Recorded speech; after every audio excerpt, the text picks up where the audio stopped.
보라, 내가 곧 가겠다. 나는 알파와 오메가이며 처음과 마지막이며 시작과 끝이다. 아멘. 주 예수여 오시옵소서. 주 예수의 은혜가 모든 사람에게 있기를 빕니다. 아멘.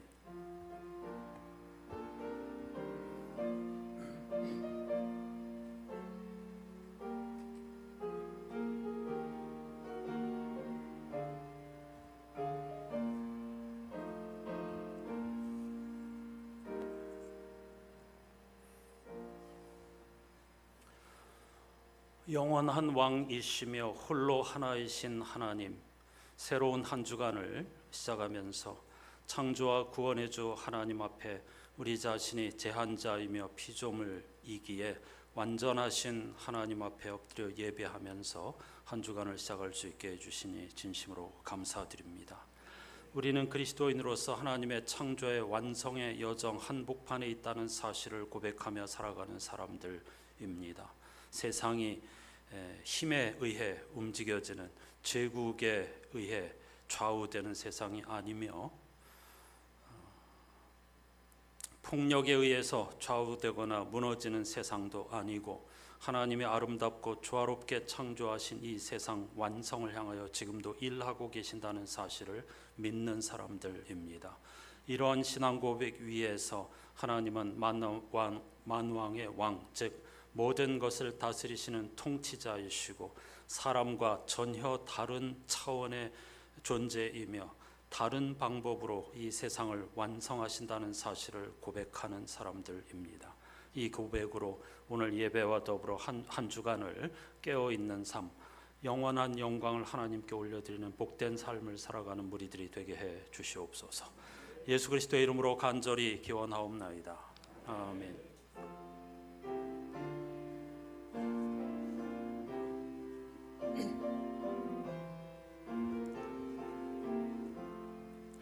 홀로 한 분 하나님께 천하 만민 경배하라. 만국왕을 다스리고 온 세상 만민 기르신다.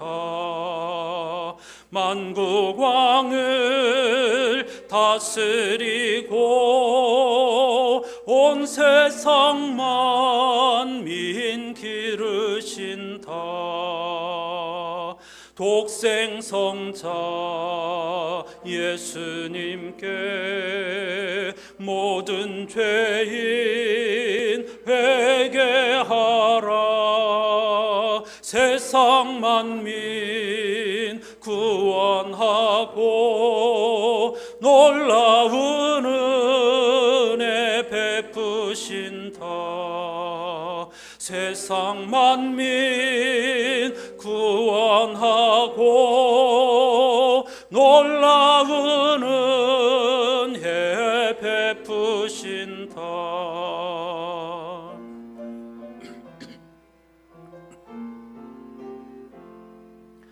보혜사 성령님께 모든 삶을 맡기어라.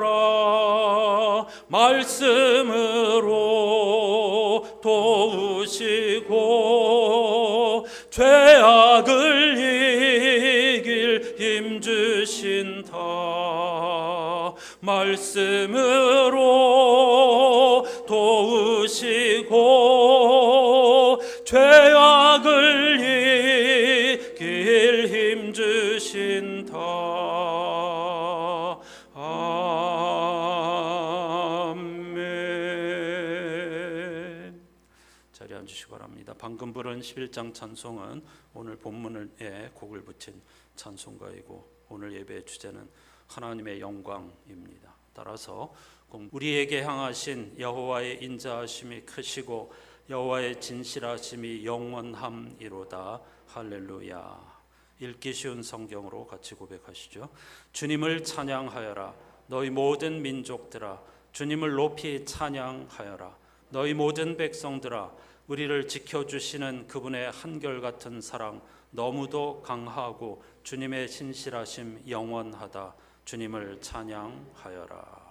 마지막으로 메시지 성서로 고백합니다. 모두 하나님을 찬양하여라. 모든 백성들아 박수치며 하나님을 찬송하여라. 그분의 사랑 우리 삶을 사로잡았으니 하나님의 신실하심 영원하도다. 할렐루야. 아멘. 하나님께 영광을 올린다는 것은 제자리에 있는 것입니다. 하나님을 기쁘시게 해드리는 것, 제자리에 있는 것입니다. 모든 자연 만물 행성과 항성 사계절이 그렇듯이 제자리에 있는 것이 곧 하나님께 영광을 올려드리는 것입니다. 어줍지 않게 하나님을 기쁘시게 해드린다고 뭘 하겠다거나 목숨을 바치겠다거나 그런 것보다는 제 자리, 하나님이 정해주신 인간의 자리에서 하나님을 찬송하며 기뻐하고 감사하는 삶을 사는 것이 곧 하나님을 기쁘시게 하는 것이고 영광스럽게 하는 일이라고 할 수 있겠습니다. 우리의 삶이 무엇에 집중하고 있는지, 제자리에 있는지 돌아보시면서 침묵으로 그런 삶을 갈망해 보십시다.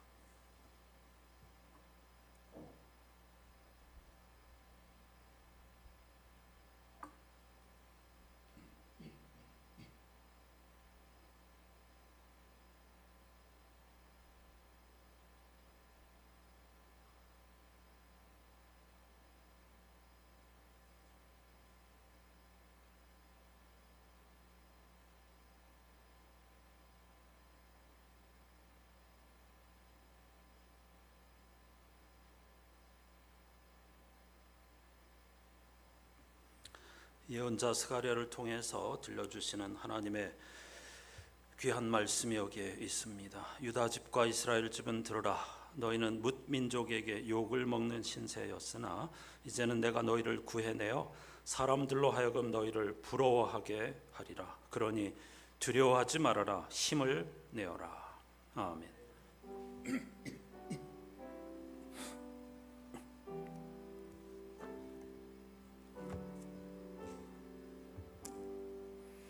그리스도인들이 믿는 도리를 화면을 보시면서 함께 고백하시죠. 나는 전능하신 아버지 하나님 천지의 창조주를 믿습니다. 나는 그의 유일하신 아들 우리 주 예수 그리스도를 믿습니다. 그는 성령으로 잉태되어 동정녀 마리아에게서 나시고 본디오 빌라도에게 고난을 받아 십자가에 못 박혀 죽으시고 장사된 지 사흘 만에 죽은 자 가운데서 다시 살아나셨으며 하늘에 오르시어 전능하신 아버지 하나님 우편에 앉아 계시다가 거기로부터 살아있는 자와 죽은 자를 심판하러 오십니다. 나는 성령을 믿으며 거룩한 공교회와 성도의 교제와 죄를 용서받는 것과 몸의 부활과 영생을 믿습니다.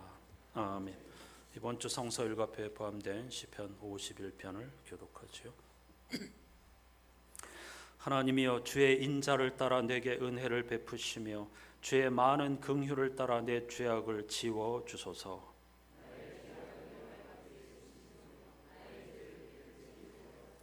물은 나는 내 죄과를 아오니 내 죄가 항상 내 앞에 있나이다.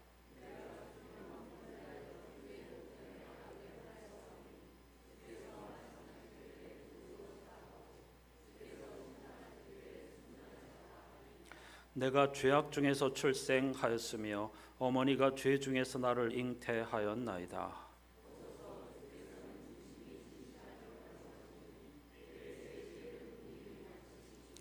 우슬초로 나를 정결하게 하소서. 내가 정하리이다.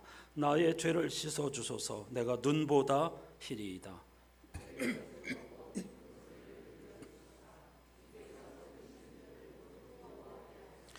주의 얼굴을 내 죄에서 돌이키시고 내 모든 죄악을 지워 주소서.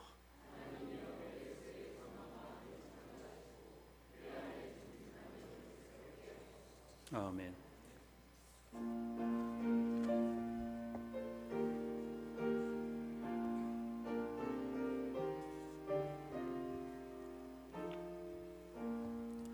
주 하나님 지으신 모든 세계 내 마음 속에 그리어볼 때 하늘의 별 울려 퍼지는 뇌성 주님의 권능 우주에 찾네.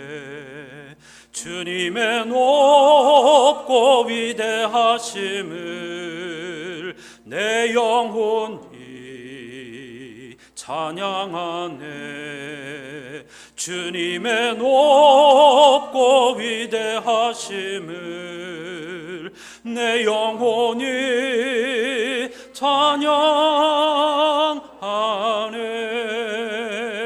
숲속이나 험한 산 골짜기에서 지저귀는 저 새소리들과 고요하게 흐르는 시냇물은 주님의 솜씨 노래하도다. 주님의 높고 위대하심을 내 영혼이 찬양하네. 주님의 높고 위대하심을 내 영혼이 찬양하네. 주 하나님 독생자 아낌없이 우리를 위해 보내주셨네. 십자가에 피 흘려 죽으신 주 내 모든 죄를 대속하셨네.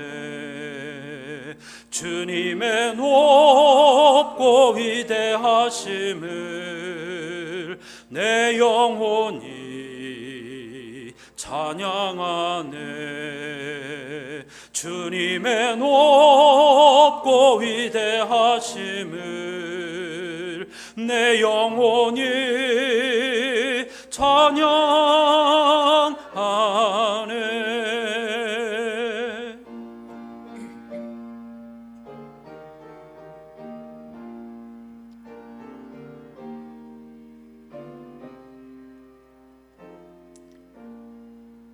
내 주 예수 세상에 다시 올 때 저 천국으로 날 인도하리.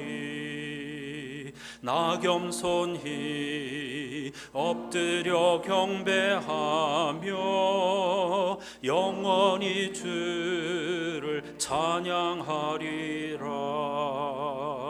주님의 높고 위대하심을 내 영혼이 찬양하네. 주님의 높고 위대하심을 내 영혼이 찬양하네.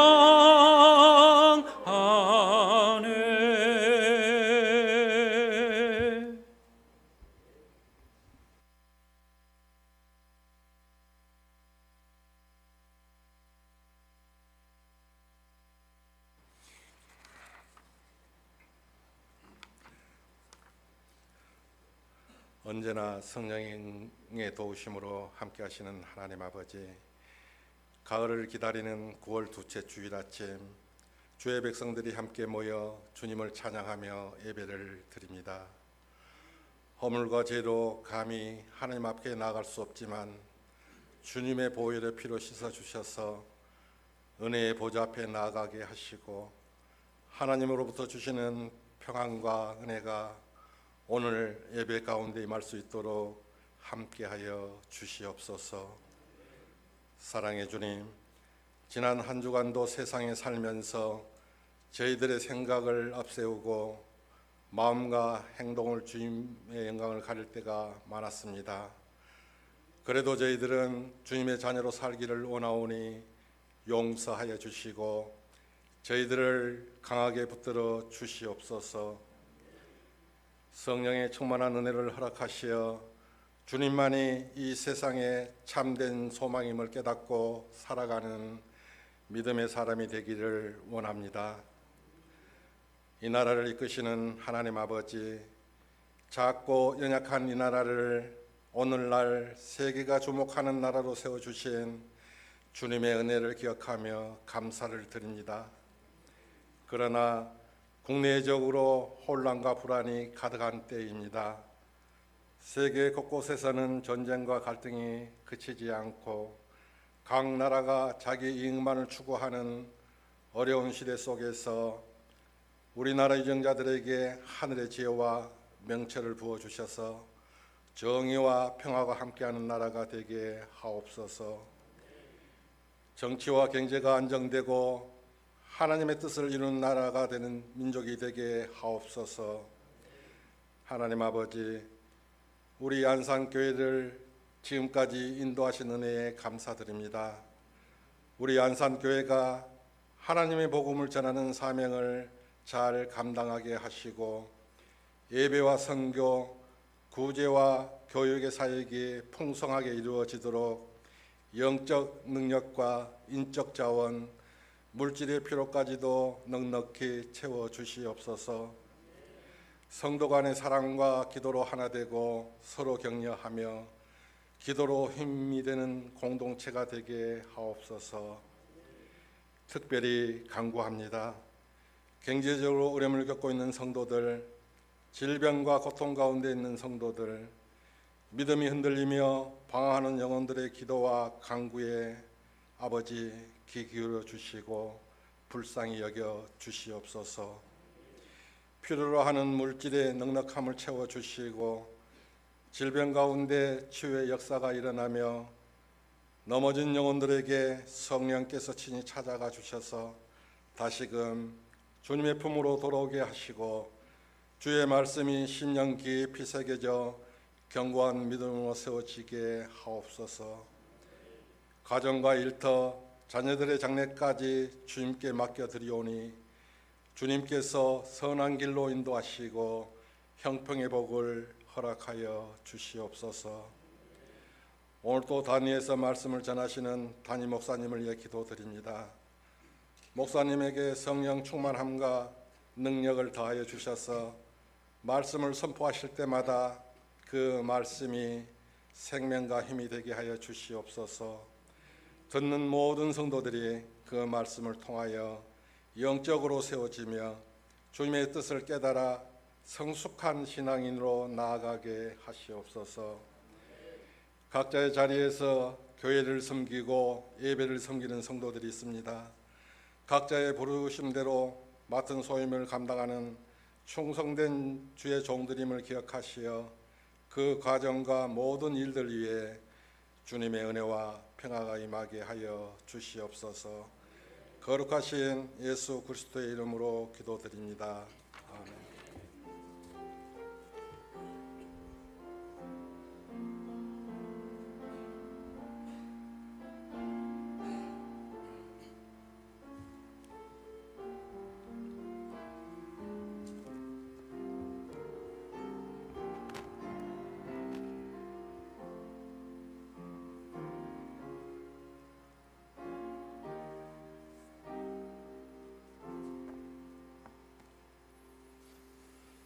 모두 자리에서 일어나셔서 오늘 우리에게 주시는 하나님의 말씀을 경청하겠습니다.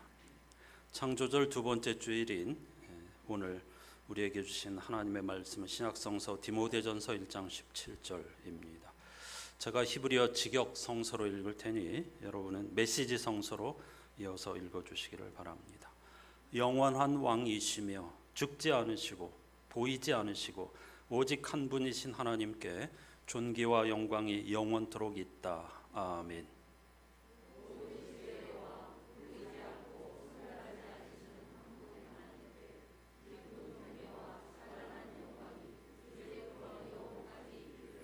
아멘. 자리에 앉으시기 바랍니다. 이런 말씀에 입각하여 수많은 음악가들이 하나님의 영광을 찬송하였는데요. 영상으로 함께할 찬송 베토벤의 신의 영광입니다. 함께 하나님께 영광을 올려드리는 마음으로 하십시다.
명령형이죠.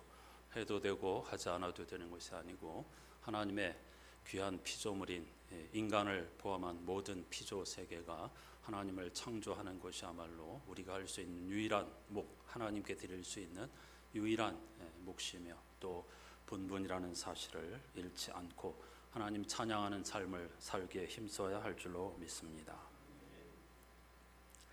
성서는 하나님의 말씀입니다. 비유적으로 말하면 하나님의 얼굴 또는 하나님의 심장이라고도 할 수 있겠죠. 하나님이 누구이신가를 엿볼 수 있으니까 하나님의 얼굴이라고 할 수 있고 우리에게 들려주시는 하나님의 뜻이 하나님의 바람이 무엇인가가 담겨 있기 때문에 하나님의 심장이라고도 할 수 있겠습니다.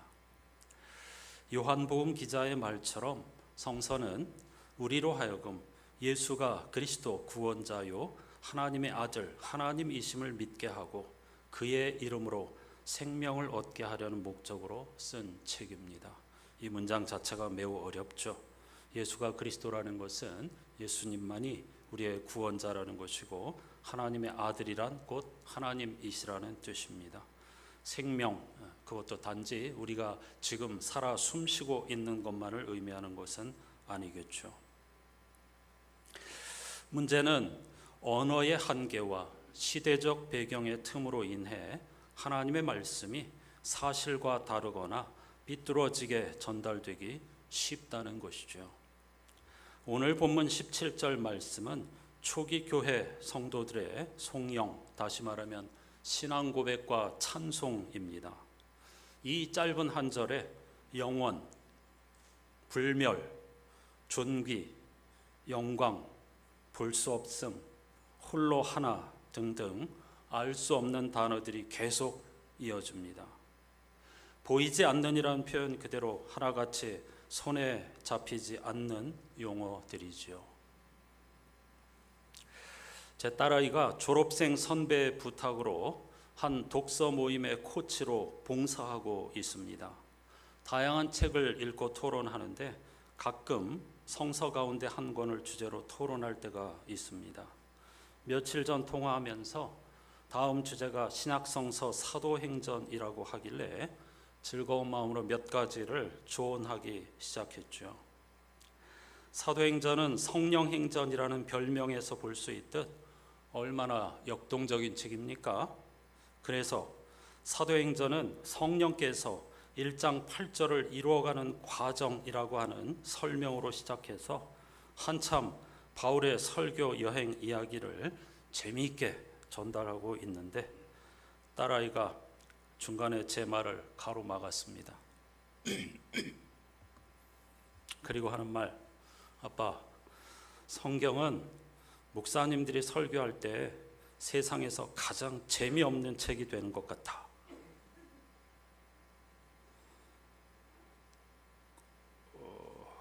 깜짝 놀랐습니다. 큰 충격을 받았죠. 사실 맞는 말입니다. 성경은 목사들이 설교할 때 세상에서 가장 재미없는 책이 되는 것 같다. 틀에 박힌 성서 읽기가 아니라 스스로 읽고 질문하겠다는 말에 제 잘못을 인정하고 그만두었습니다. 저는 한참 재미있게 신나서 설명하고 있었는데 그래 맞아. 내 설교가 자칫하면 교우들의 성서 읽기에 방해가 될 수도 있겠다. 그런 생각에 이번 주 설교 준비가 더욱더 어려워졌습니다. 그래서 저는 오늘 제 성서 읽기의 스승인 정용섭 목사님의 오래전 가르침을 기초로 본문 속으로 들어가 보려고 합니다. 앞에서 성서 시대와 오늘의 틈의 문제에 대해 말씀드렸듯 오늘 본문은 바울의 개인적 신앙 경험과 초기 교회의 신학이 맞닿아 있습니다. 결코 쉬운 말씀이 아닙니다. 12절부터 16절까지 이어지는 문장은 자신의 과거에 대한 바울의 반성입니다. 성도들이 잘 알고 있는 익숙한 내용이죠. 바리새파로서 철저한 율법주의자였던 그는 초기 기독교 공동체를 무너뜨리는 일에 앞장섰습니다. 미래 유대교 유능한 지도자감이었죠. 충망받는 바리새파 청년이었습니다.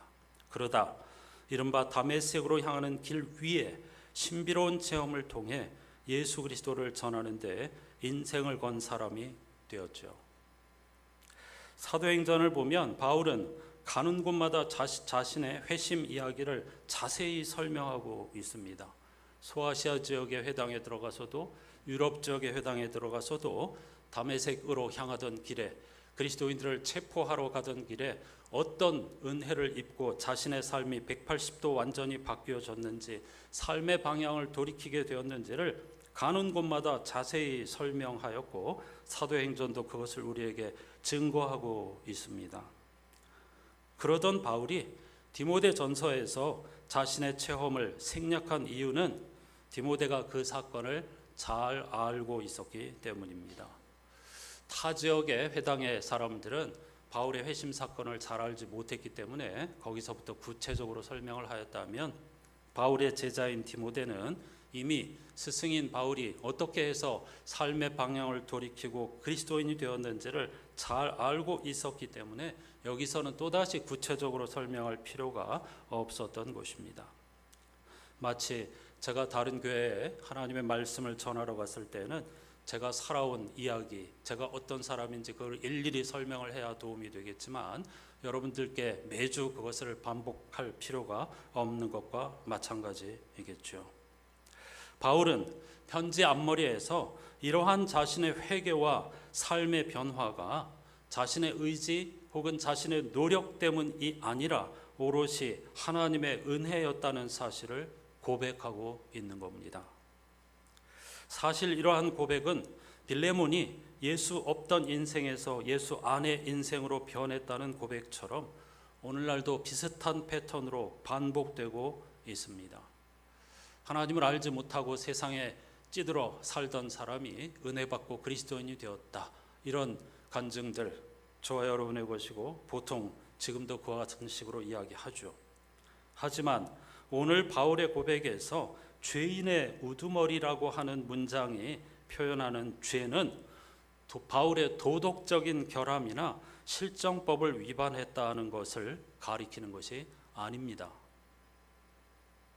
우리는 보통 죄인이었던 내가 그리스도인이 되었다 이렇게 고백하는 것을 조금 내가 착한 사람이 되었다, 욕심을 조금 내려놓는 사람이 되었다, 불안과 근심 대신에 마음의 평화를 얻은 사람이 되었다, 대개 이 정도로 이해하고 있죠. 바울은 우리에게 새로운 세계를 열어줍니다. 내가 죄인 중에 우두머리, 죄인 중에 괴수라고 한 것은 어떤 도덕적인 부족함이라든가 혹은 실정법을 위반했다는 사실을 말하는 것이 아니다라고 말이죠. 즉 바울은 자신이 생명이 아닌 것에 율법에 묶여서 살아가던 사람이었다라는 것을 고백하고 있는 것입니다. 그는 율법을 절대화함으로써 우리 삶의 최소한의 그 가이드라인인 율법을 마치 그것을 통해서 구원을 얻을 수 있는 것처럼 다 지킬 수 있기라도 하는 것처럼 절대화함으로써 결국 십자가와 부활의 예수를 구원자로 인식하지 못했다는 사실에서 바울은 죄의 뿌리를 발견하고 있는 겁니다. 이게 엄청나게 중요한 포인트입니다. 이것이 바울이 삶의 방향을 돌이킨 후에 율법주의자들과 끊임없이 투쟁한 이유입니다.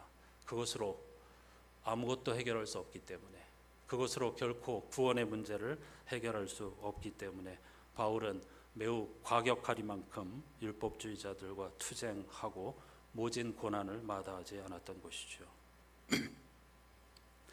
이렇게 율법의 세계를 벗어나서 근원적인 세계를 인식하게 된 바울은 그 경험을 초대교회의 송영으로 고백하고 있는 것입니다.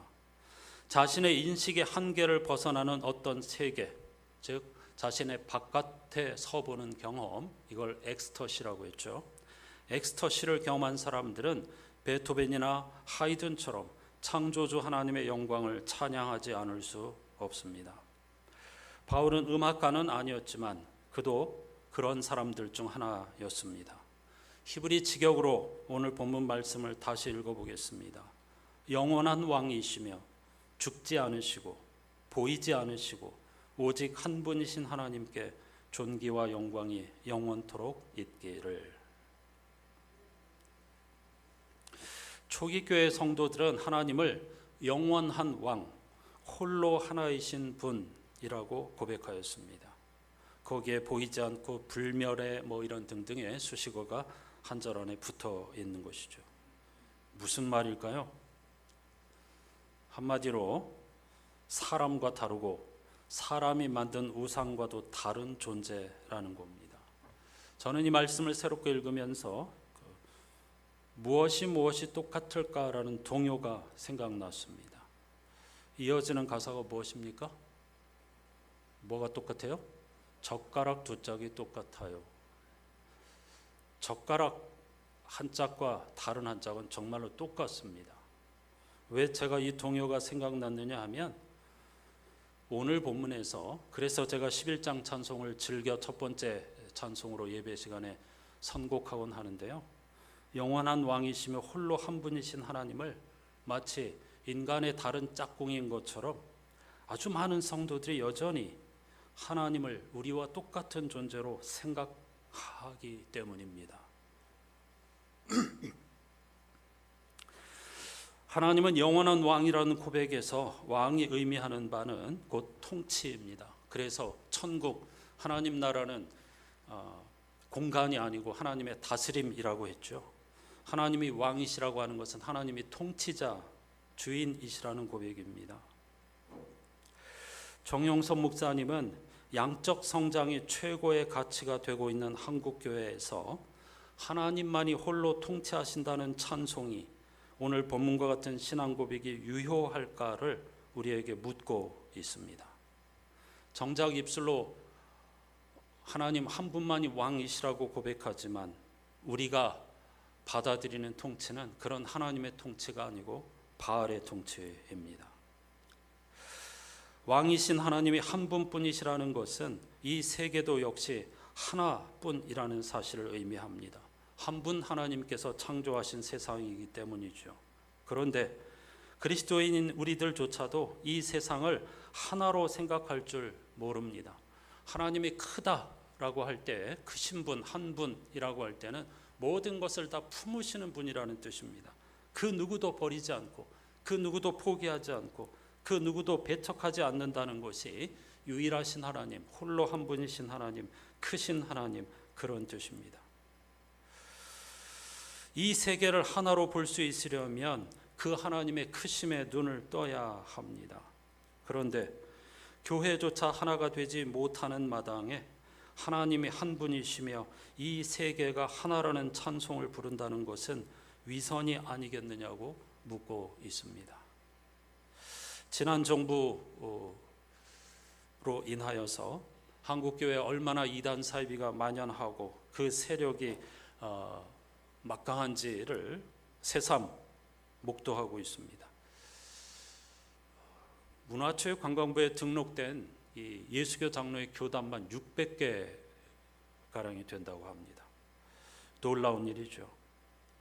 한 분 하나님을 믿는다고 고백하고 찬송하면서 이 세상이 하나라고 하는 사실을 깨닫지 못하고 서로 자기만 옳다고 끊임없이 분열하고 차별하고 경계하는 양상을 그리스도인들이 하고 있습니다.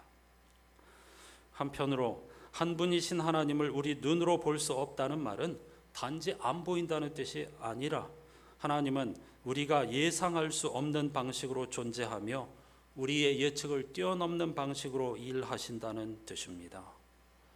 갑자기 우리에게 어려운 일이 다가왔다, 불치병이 찾아왔다, 이럴 때에 그때 우리는 절망하죠.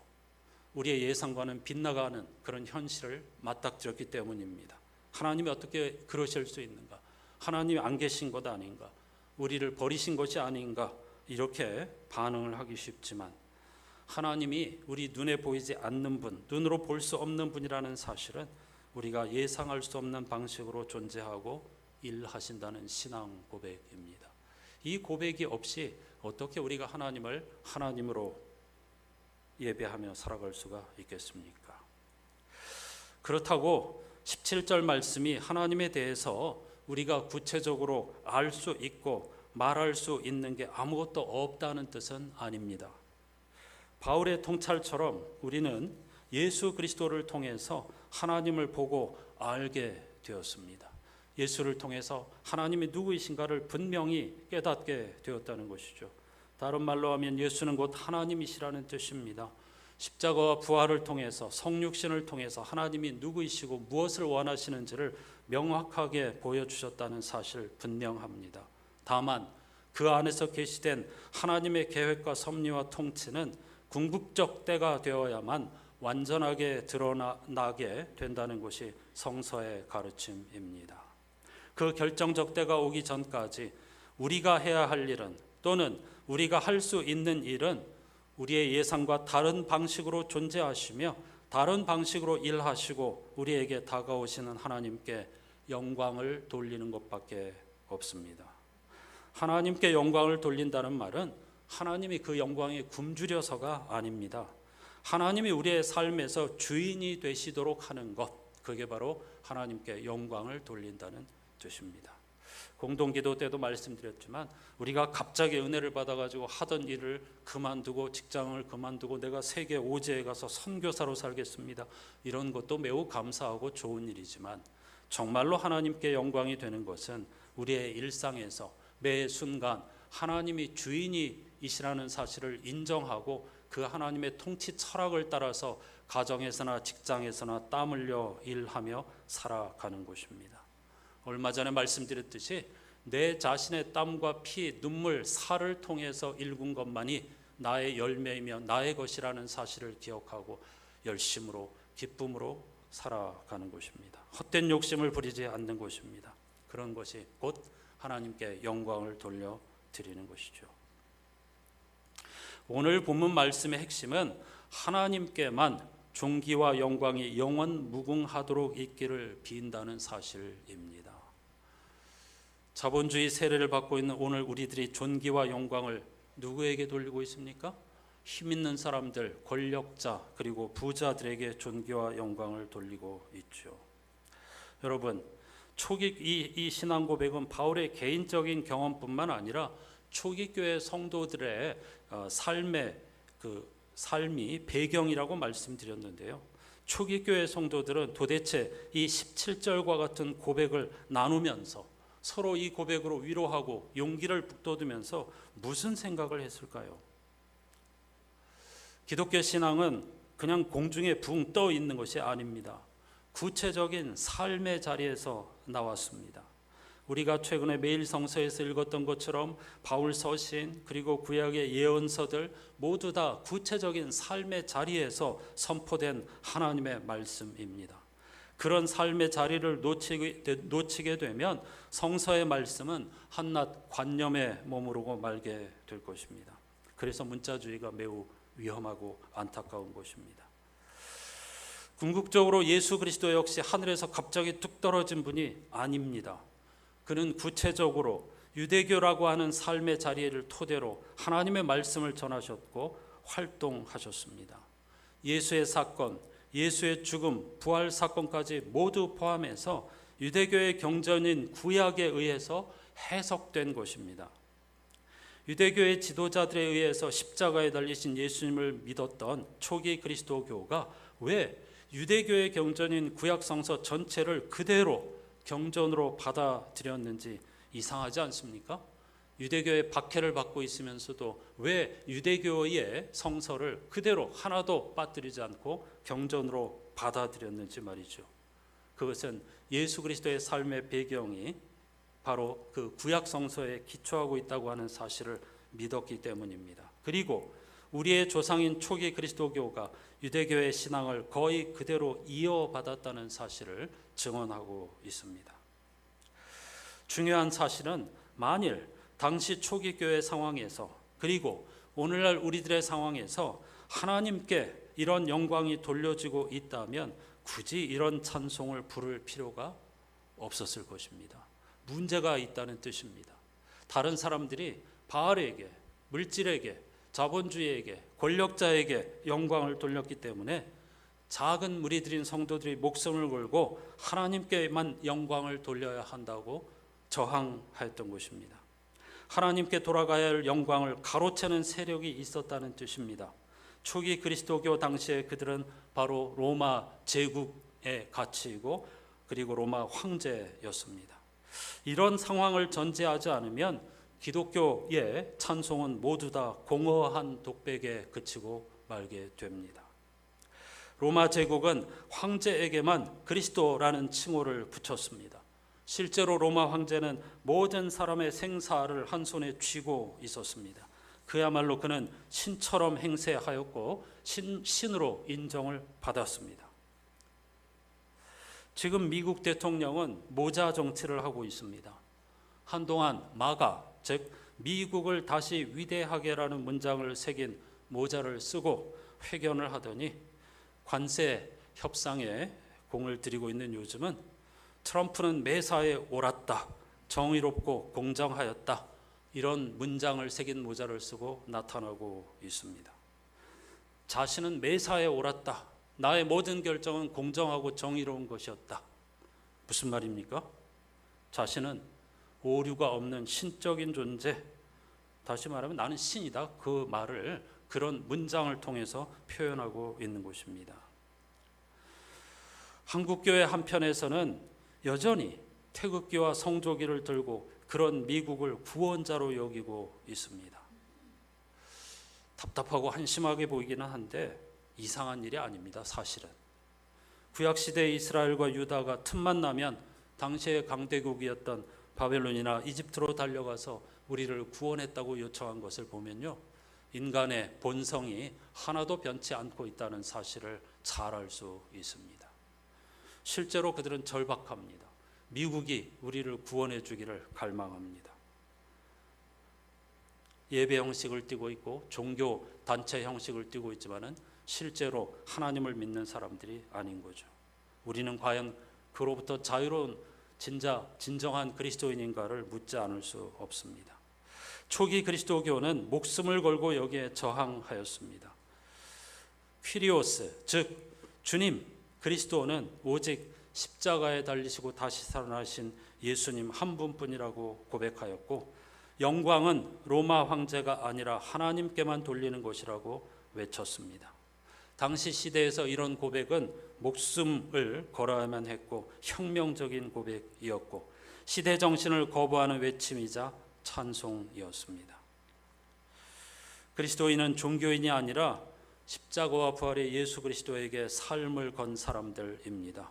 매우 벅차고 어려운 일이지만 오늘 저와 여러분 역시 예수 그리스도에게 삶을 걸어야 할 줄로 믿습니다. 오늘 본문은 우상과 참 하나님의 차이를 분명하게 말합니다. 간단하게 정리해 보면, 첫째, 하나님은 썩지 않는 분이라고 했습니다. 그런데 지금 우리들은 썩는 것을 좋아합니다. 잠시 있다가 사라지는 것들을 매우 좋아하죠. 그러면서도 썩지 않는 하나님을 우리는 믿습니다. 이렇게 고백하며 찬양하는 이율배반적인 모습을 보이고 있지 않는지 돌아봐야 하겠습니다. 둘째, 하나님은 보이지 않는 분이라고 했습니다. 우리는 지금 보이지 않는 하나님을 예배하고 있습니다. 하지만 일상에서는 보이지 않는 것을 없다고 여기거나 우습게 생각합니다. 경시합니다. 보이는 교회에만 매달리지 보이지 않는 진정한 교회에 대해서는 아예 관심도 갖지 않습니다. 보이는 세계가 아무것도 아니라는 말씀이 아닙니다.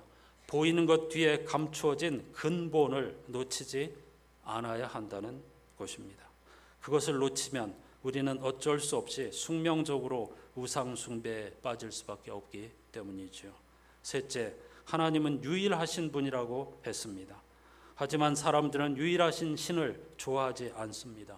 많은 신을 섬기고 싶어 합니다. 신이 많을수록 나에게도 유익하다고 생각합니다. 이미 구약의 이스라엘 백성들로부터 시작하여 지금 우리 그리스도인들까지 모두 표면적으로는 유일신론자들일지 모르지만 실제로 일상에서는 다신론자로서 살고 있는 것은 아닌지 묻지 않을 수가 없습니다. 사랑하는 여러분, 하나님은 이런 우리들을 지금도 생명과 구원의 세계, 영원의 세계로 초대하고 계십니다. 이번 주 복음서 본문 누가복음 15장은 잃어버린 것을 찾으시는 하나님과 관련한 유명한 비유들로 묶여 있습니다. 잃어버린 양을 찾는 목자, 잃어버린 하루치 품삯을 찾는 여인, 그리고 잃어버린 아들을 환대하는 아버지.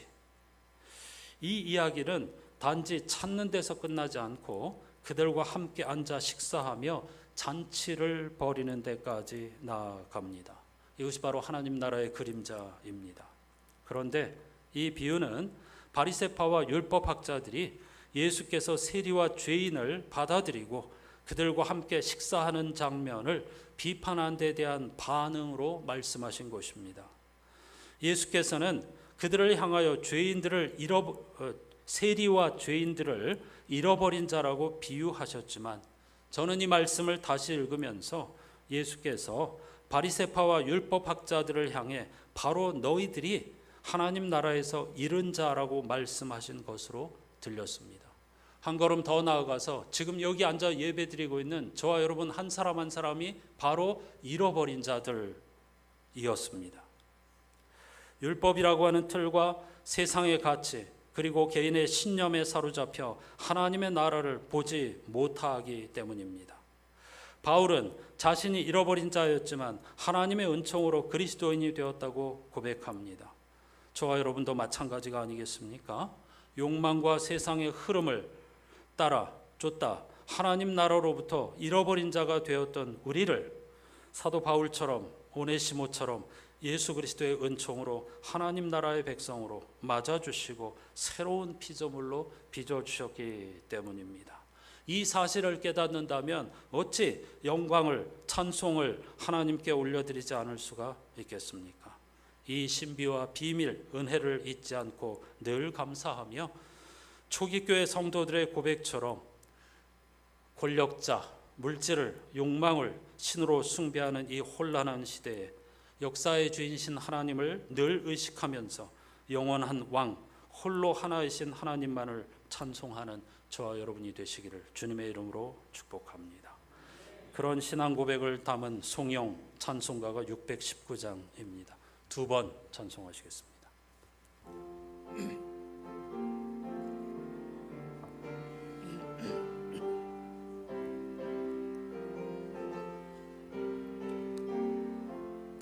놀라운 그 이름, 놀라운 그 이름, 놀라운 그 이름, 예수 내 주, 전능의 왕이요 만물의 주시니, 놀라운 그 이름, 예수 내 주, 선하신 목자, 또 영원한 반석, 전능의 하나님,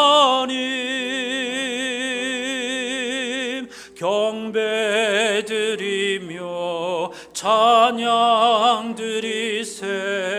놀라운 그 이름, 예수 내 주, 놀라운 그 이름, 놀라운 그 이름, 놀라운 그 이름, 예수 내 주, 전능의 왕이요 만물의 주시니, 놀라운 그 이름, 예수 내 주, 선하신 목자, 또 영원한 반석, 전능의 하나님,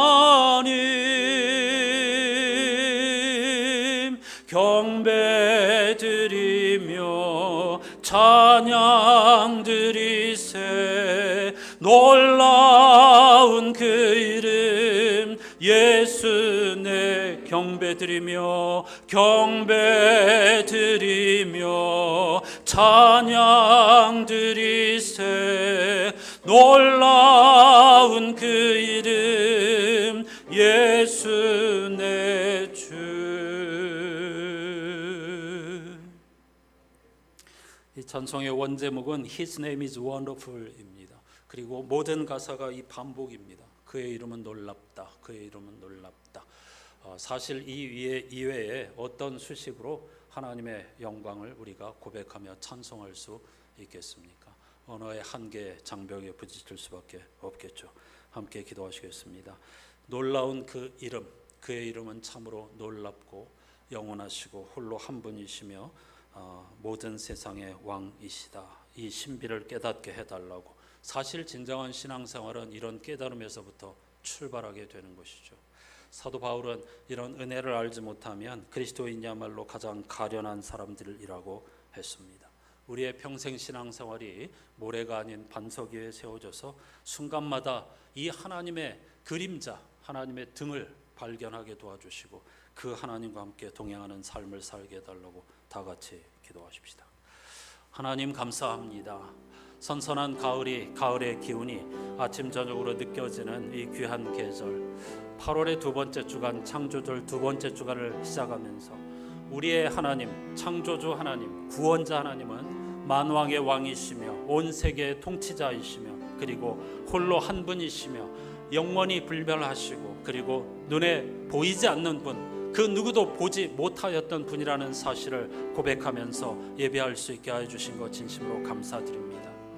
놀랍게도 수많은 신앙인들이 이 하나님을 마치 젓가락의 다른 반쪽처럼 우리 인간과 똑같은 혹은 인간이 만들어낸 신과 똑같은 존재로 착각하며 숭배합니다. 하나님이라고 하는 이름은 부르지만 홀로 한 분이신 하나님이 아니라 수많은 신, 권력이라고 하는 신, 물질이라고 하는 신, 건강과 장수라고 하는 신, 욕망이라고 하는 신, 자랑과 사람들의 인정이라고 하는 신, 학벌이라고 하는 신을 숭배하면서 하나님의 이름을 부르는 것은 아닌지 오늘 이 짧은 한 절 말씀의 울림 속에서 우리 자신을 돌아보게 해 주시옵소서. 하나님을 경외한다는 것은 다른 면으로는 전율을 경험한다는 것입니다. 내가 생각했던 인식의 틀 바깥에 서보는 경험을 의미합니다. 사도 바울은 다메섹으로 그리스도인들을 체포하러 가다가 그런 경험을 하고 완전히 삶의 방향을 바꾸어서 그리스도인이 되었는데 그것은 전적인 하나님의 은혜였다고 고백합니다. 눈에 보이는 것, 인간이 정한 율법과 규정, 이런 것들이 전부이고 그것을 통해서 의롭게 살 수 있고 남들보다 뛰어나게 도덕적으로 살 수 있고 스스로 죄와 죽음의 문제를 생각할 수 있다고 확신했던 바울이 하나님의 은총으로 삶의 방향을 돌이키고 진리와 생명을 얻었다고 고백하면서 우리를 향하여 그런 세계로 초대하며 함께 하나님을 찬송하자고 고백하고 있습니다. 예배 시간마다 입술로 하나님을 찬송하고 고백하는 데 그친다고 하면 얼마나 안타까운 일이 되겠습니까? 실제로 물질과 권력과 지식과 권력을 숭배하는 이 세상 속에서 천지를 창조하신 한 분 하나님, 보이지 않는 하나님, 우리의 인식의 능력과 섭리와 다른 방향으로 일하시고 움직이신 하나님, 하나님의 통치 철학이 진리고 생명이라고 인정하면서 하나님 한 분께만 존귀와 영광을 올려드리는 진정한 성도의 삶을 살게 해주시고 그런 삶의 좋은 모델이 되게 해 주시옵소서.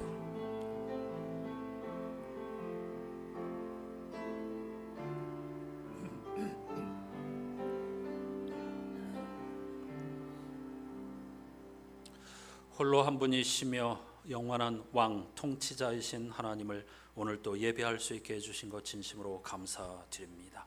예배는 우리의 어떤 삶의 흔적을 하나님께 바치거나 위로를 얻기 위한 것이 아니라 우리를 생명과 진리의 세계로 인도하기 위한 하나님의 은총의 사건에 참여하는 것입니다. 매주 이 시간 한 주간을 제가는 첫 번째 사건, 하나님의 초대에 부름받아 하나님께 영광을 올려드린다는 것의 그 의미를 깊이와 길이와 높이와 넓이를 헤아리며 살아간 우리 안산의 성도들 한 분 한 분 다 되게 해 주시옵소서. 하나님께 영광을 돌려드린다는 것은 하나님의 기분을 맞춰 드리는 것이 아닙니다. 예배를 통해서, 제물을 통해서, 우리의 봉사와 희생을 통해서 하나님을 흡족하게 해드린다는 것이 아닙니다. 오직 영광을 받으시기에 홀로 합당하신 하나님께만 영광과 찬송을 드리는 것이며 하나님만을 구원자로 고백하는 것이며 하나님의 통치 철학이 우리 인생의 삶의 철학이라고 고백하는 것을 의미합니다. 그러니 한 주간 동안에도 하나님을 통치자로 모시고 하나님의 그 통치 철학을 따라서 하나님 사랑, 이웃 사랑, 욕망 그리고 땀 흘리지 않는 것을 바라는 헛된 욕심이 아니라 땀 흘리고 기뻐하고 뿌린 대로 거둔 열매를 감사하고 하나님의 섭리를 기뻐하고 알 수 없고 헤아릴 수 없지만 하나님의 살아계심과 선하심을 찬송하며 매 순간 우리 자신의 구원을 이루어가는 안산의 성도들이 되게 해 주시옵소서. 그런 삶을 살아간다면 자연스럽게 사도 바울이 고백한 것처럼 지금이 바로 은혜의 때요 구원의 날이라는 신비로운 고백이 나 자신도 모르게 튀어나오게 될 줄로 믿습니다. 그런 고백을 일상에서 늘 고백하면서 내가 죄인 중에 우두머리와 같았던 내가 하나님의 은총으로 그리스도인이 되었으니 얼마나 감사한 일인가를 또다시 새 마음 새 영으로 찬양하며 살아가는 우리들이 되게 해 주시옵소서.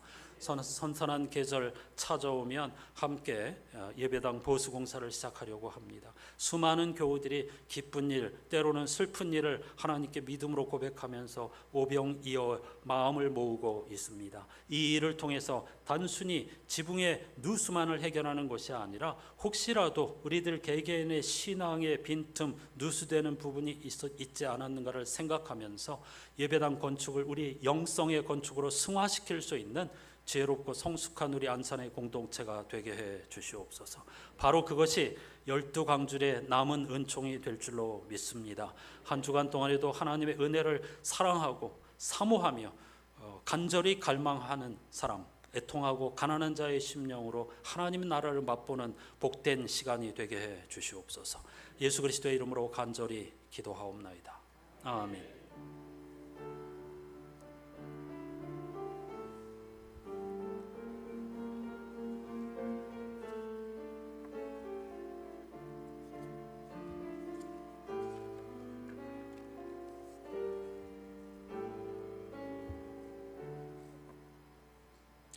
이렇게 인사하십시다.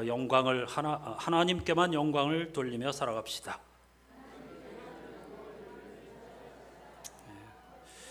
우리 자신을 돌아보게 하는 매우 귀중한 한 절짜리 찬송가이며 신앙 고백입니다.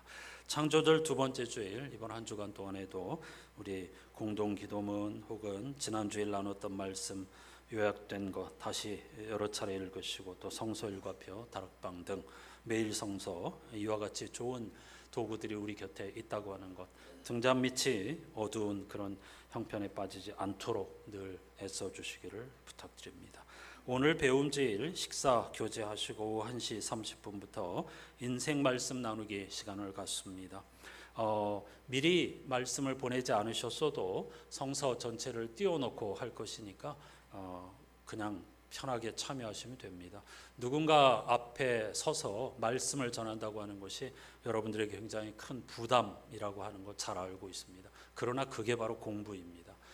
꼭 피하지 마시고 도전해 보시기 바랍니다. 그런 과정을 통해서 새로운 세계를 경험하게 되는 것입니다. 그런 도전을 두려워한다고 하면 그 어떤 발전도 있을 수 없게 될 것입니다.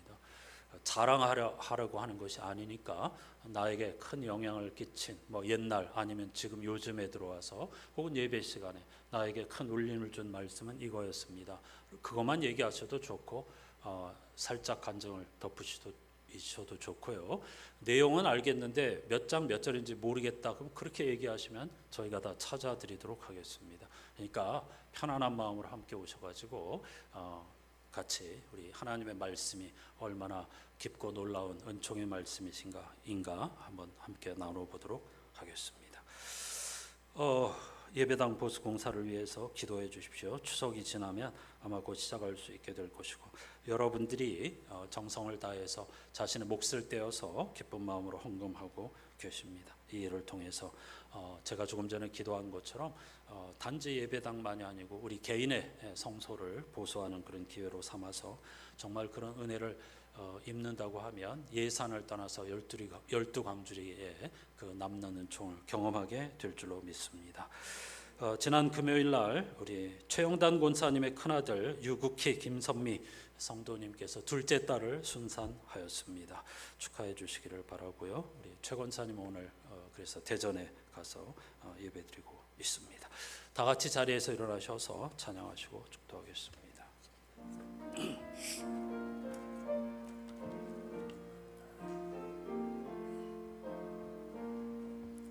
어려워 낙심될 때에 주 너를 지키리. 위험한 일을 당할 때 주 너를 지키리. 주 너를 지키리. 아무 때나 어디서나 주 너를 지키리. 늘 지켜주시리. 주 너를 지키리. 아무 때나 어디서나 주 너를 지키리. 늘 지켜주시리.